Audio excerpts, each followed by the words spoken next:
ஒரு நல்லது செய்வது என்பது அவ்வளோ சுலபமாக செஞ்சிட முடியாதுங்க. நான் அதுக்காக நம்முடைய புன்னகையை, நம்முடைய நகைச்சுவை உணர்வை நாம் இழக்க முடியாது.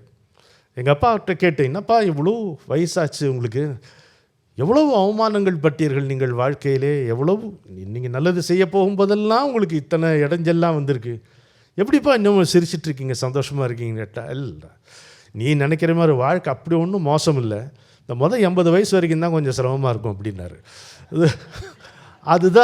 அதுதாங்க அந்த ஆட்டிடியூட் தான் நமக்கு வேணும். அது அவருக்கு கொடுத்தது எது? அவர் கற்ற கல்வியா?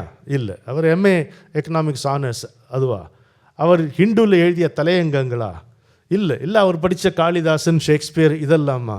இல்லை. அவருடைய பிராணாயாமம், அவருடைய உணவு கட்டுப்பாடு, இது ரெண்டும் தான் அவருக்கு அந்த ஆட்டிடியூட்டை கொடுத்தது. யூ ஷுட் ரிமைன் கூல் ஹியர்ன்றது ஹார்ட்டாக சொல்லக்கூடாது.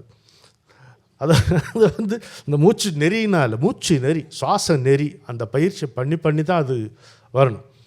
எனக்கு வந்து இன்றைக்கு 71 வயது ஆகிறது என்பதை 71 தான் ஆச்சுங்கிற மாதிரி என்னை சொல்லக்கூடிய ஒரு மமதையை கூட எனக்கு எது கொடுத்திருப்பது? என்னுடைய குருநாதர் எனக்கு கற்றுக் கொடுத்த மூலபந்தனா, மத்ஸ்யாசனம், அதில் இந்த கபாலபாசி பிராணாயாமம், இப்போ நீங்கள் சொன்னீங்களே தீர்க்க சுவாசம், சுக பிராணாயாமம்னு சொல்லுவார் அவர் பாஷையில். இதுதான் என் வண்டி இது வரைக்கும் ஓடிட்டுருக்கு. இதை நான் ஒழுங்காக செய்யாத போதும், இதை ஒழுங்காக நான் செஞ்சேன்னா இன்னும் எப்படி இருப்பேனோ, அது உங்களுக்கு ஒரு எச்சரிக்கை. அந்த மாதிரி. எனவே இப்போது அவர் நமக்கு கற்றுக் கொடுத்த இந்த வித்தை, இது ஒரு வித்தை.